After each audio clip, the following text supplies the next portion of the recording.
শুনছেন তো, বছরের পর বছর একটাই প্রশ্ন ছিল, কবে সহজ হবে দেশের কর কাঠামো, কবে মধ্যবিত্তের ঘরে ঢুকবে স্বস্তির হাওয়া।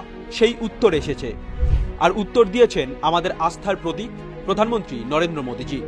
এক ঝটকায় ইতিহাস গড়লেন তিনি। একটা সিদ্ধান্তে বদলে গেল কোটি কোটি মানুষের জীবন। এটাই নেক্সট জেনারেশন জিএসটি রিফর্ম। ভাবুন তো, যে রুটি প্রতিদিন খাই সেখানে আর ট্যাক্স নেই। মাখন, ঘি, চিজ, পাস্তা, কফি, যা দিয়ে প্রতিদিন মধ্যবিত্তের সকাল শুরু হয়, আজ সেগুলোর দামও কমছে। এ যেন উৎসবের আগেই মোদী সরকারের উপহার। অন্নদাতাদের জন্য সুখবর, সার, জৈব কীটনাশক, ট্রাক্টর সবই এবার সস্তা। মোদীজি বুঝিয়ে দিলেন, যিনি মাটিতে চাষ করে সোনার ফসল ফলান তিনি কখনো অবহেলিত নন।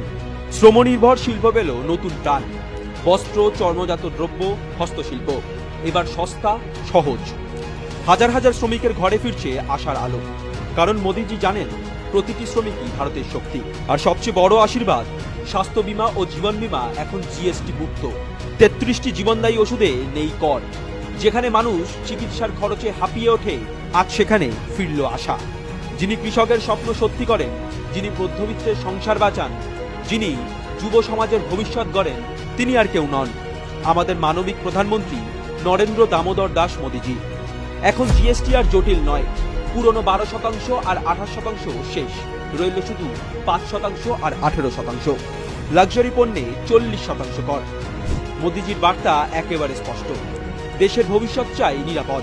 তাই বিলাসবহুল গাড়ি, প্রাইভেট জেট, সিগারেট, তামাক, কোল্ড ড্রিঙ্কস এসবের উপর ট্যাক্স বেড়ে হলো 40%।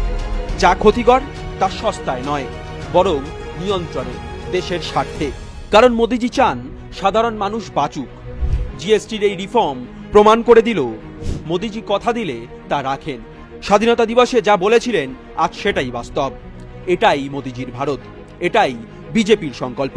প্রতিটি ঘরে পৌঁছে দেওয়া স্বস্তি, স্বপ্ন, সাশ্রয়।